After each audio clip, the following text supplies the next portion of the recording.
Leviticus chapter 24. Then the Lord spoke to Moses, saying, Command the sons of Israel that they bring to you clear oil from beaten olives for the light, to make a lamp burn continually. Outside the veil of testimony and the tent of meeting, Aaron shall keep it in order from evening to morning before the Lord continually. It shall be a perpetual statute throughout your generations. He shall keep the lamps in order on pure gold lampstand before the Lord continually. Then you shall take fine flour and bake 12 cakes with it. 2/10 of an ephah shall be in each cake. You shall set them in 2 rows, 6 to a row, on the pure gold table before the Lord.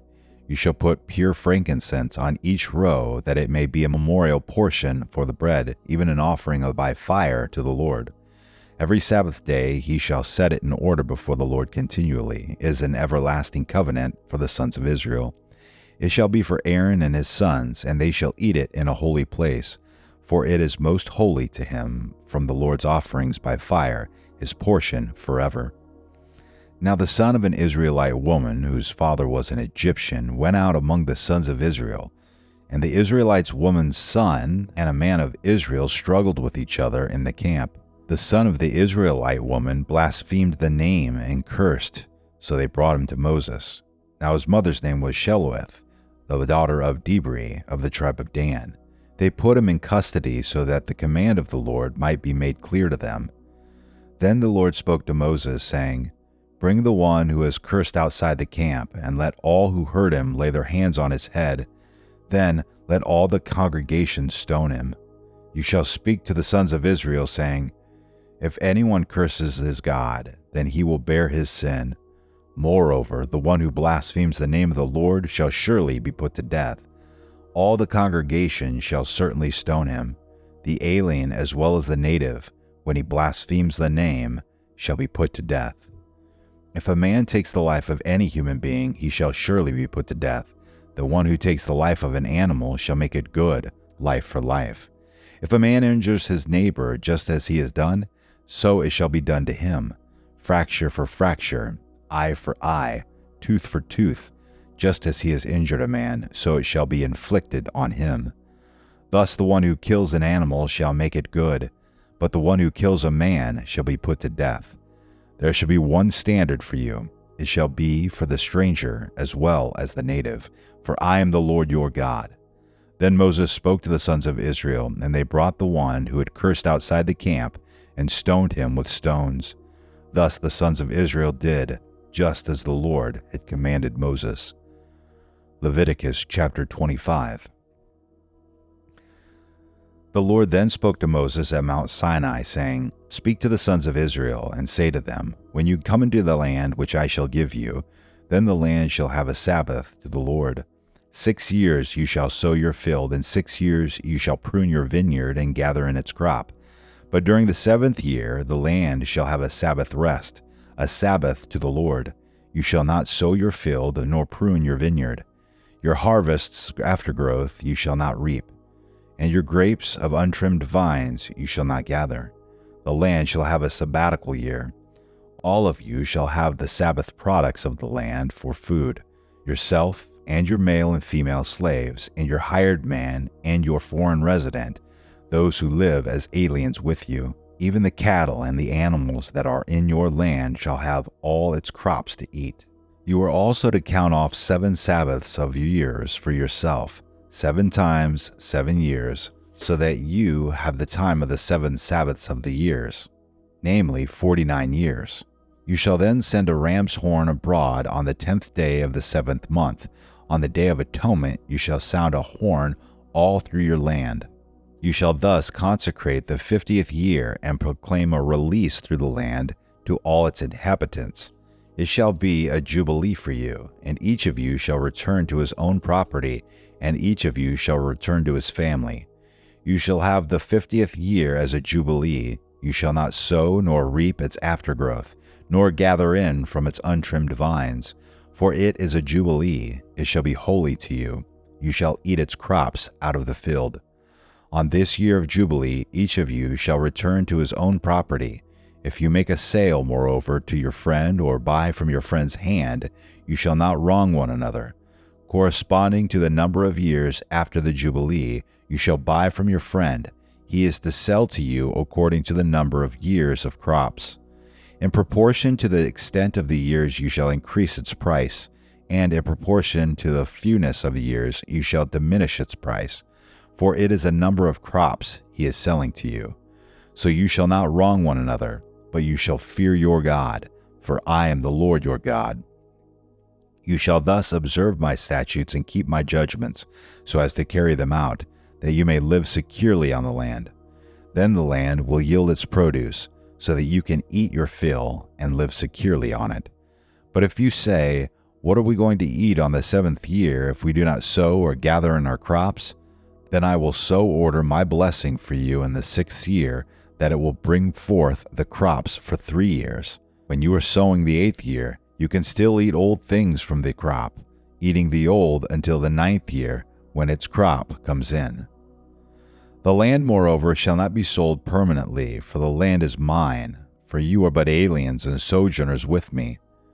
Thus, for every piece of your property, you are to provide for the redemption of the land. If a fellow countryman of yours becomes so poor that he has to sell part of his property, then his nearest kinsman is to come and buy back what his relative has sold. Or in a case a man has no kinsman, but so recovers his means as to find sufficient for its redemption, then he shall calculate the years since its sale, and refund the balance to the man to whom he sold it, and so return to his property. But if he has not found sufficient means to get it back for himself, then what he has sold shall remain in the hands of its purchaser until the year of Jubilee. But at the Jubilee it shall revert, that he may return to his property. Likewise, if a man sells a dwelling house in a walled city, then his redemption right remains valid until a full year from its sale. His right of redemption lasts a full year. But if it is not bought back for him within the space of a full year, then the house that is in the walled city passes permanently to its purchaser throughout his generations. It does not revert in the Jubilee. The houses of the villages, however, which have no surrounding wall, shall be considered as open fields. They have redemption rights and revert in the Jubilee. As for cities of the Levites have a permanent right of redemption for the houses of the cities, which are their possession. What therefore belongs to the Levites may be redeemed, and a house sale in the city of his possession reverts in the Jubilee. For the houses of the cities of the Levites are their possession among the sons of Israel. But pasture fields of their cities shall not be sold, for that is their perpetual possession. Now in a case a countryman of yours becomes poor, and his means with regard to you falter, then you are to sustain him, like a stranger or a sojourner, that he may live with you. Do not take usurious interest from him, but revere your God, that your countryman may live with you. You shall not give him your silver at interest, nor your food for gain. I am the Lord your God, who brought you out of the land of Egypt, to give you the land of Canaan, and to be your God. If a countryman of yours becomes so poor with regard to you that he sells himself to you, you shall not subject him to a slave's service. He shall be with you as a hired man, as if he were a sojourner. He shall serve you until the year of Jubilee. He shall then go out from you, he and his sons with him, and he shall go back to his family, that he may return to the property of his forefathers. For they are my servants, whom I brought out from the land of Egypt. They are not to be sold in a slave sale. You shall not rule over him with severity, but are to revere your God. As for your male and female slaves whom you may have, you may acquire male and female slaves from the pagan nations that are around you. Then too it is out of the sons of the sojourners who live as aliens among you that you may gain acquisition, and out of their families who are with you, whom they will have produced in your land. They also may become your possession. You may even bequeath them to your sons after you, to receive as a possession. You can use them as permanent slaves. But in respects to your countrymen, the sons of Israel, you shall not rule with severity over one another. Now if the means of a stranger or a sojourner with you becomes sufficient, and a countryman of yours becomes so poor with regard to him as to sell himself to a stranger who is sojourning with you, or to the descendants of a stranger's family, then he shall have redemption right after he has been sold. one of his brothers may redeem him, or his uncle's son may redeem him, or one of his blood relatives from his family may redeem him, or, if he prospers, he may redeem himself. He then, with his purchaser, shall calculate from the year when he sold himself to him up to the year of Jubilee, and the price of his sale shall correspond to the number of years. It is like the days of a hired man that he shall be with him. If there are still many years, he shall refund part of this purchase price in proportion to them for his own redemption. And if few years remain until the year of Jubilee, he shall so calculate with him. In proportion to his years, he is to refund the amount for his redemption. Like a man hired year by year, he shall be with him. He shall not rule over him with severity in your sight. Even if he is not redeemed by these means, he shall still go out in the year of Jubilee, he and his sons with him. For the sons of Israel are my servants. They are my servants, whom I brought out from the land of Egypt. I am the Lord your God.